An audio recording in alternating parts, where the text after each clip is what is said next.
प्रेरक प्रसंग। स्वप्न कक्ष। एक शहर में एक परिश्रमी, ईमानदार और सदाचारी लड़का रहता था।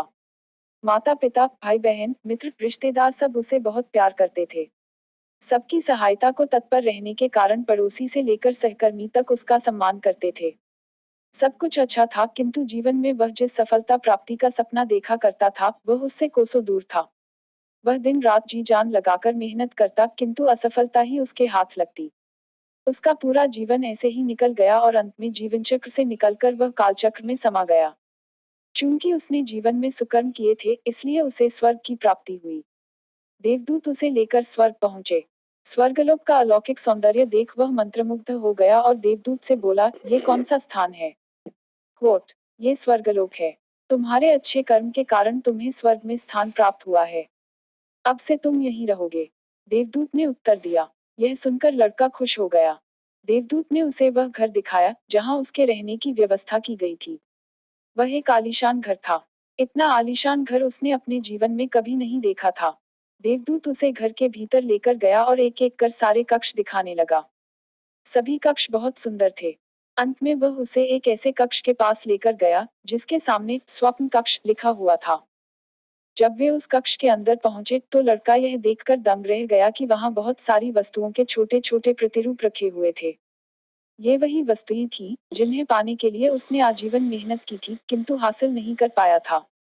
आलीशान घर, कार, उच्चाधिकारी का पद और ऐसी ही बहुत सी चीजें जो उसके सपनों में ही रह गए थे। वह सोचने लगा कि इन चीजों को पाने के सपने मैंने धरती लोक में देखे थे, किंतु वहां तो ये मुझे मिले नहीं। अब यहाँ इनके छोटे प्रतिरूप इस तरह क्यों रखे हुए हैं? वह अपनी जिज्ञासा पर नियंत्रण नहीं रख पाया और पूछ बैठा, ये सब यहाँ इस तरह, इसके पीछे क्या कारण है? कोट, देवदूत ने उसे बताया, मनुष्य अपने जीवन में बहुत से सपने देखता है और उनके पूरा हो जाने की कामना करता है।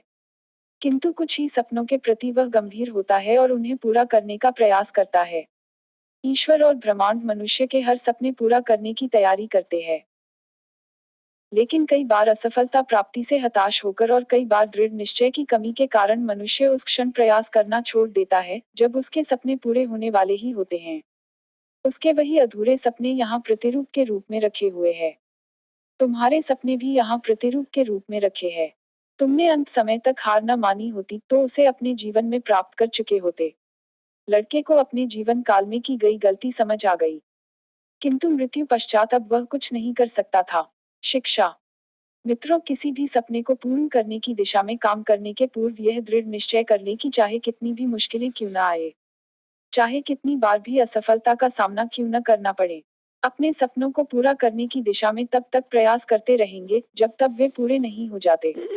अन्यथा समय निकल जाने के बाद यह मलाल रह जाएगा कि काश मैंने थोड़ा प्रयास और किया होता।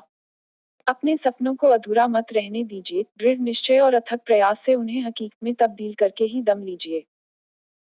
उम्मीद करती हूँ कि आपको यह वीडियो अच्छा लगा होगा। प्लीज मेरे चैनल को सब्सक्राइब करें ताकि मैं आपके लिए ऐसे ही शानदार वीडियो और लेकर आऊँ। आप मेरे वीडियो को लाइक और शेयर भी कर सकते हैं जिससे मुझे हौसला मिले। धन्यवाद। सदैव प्रसन्न रहिए।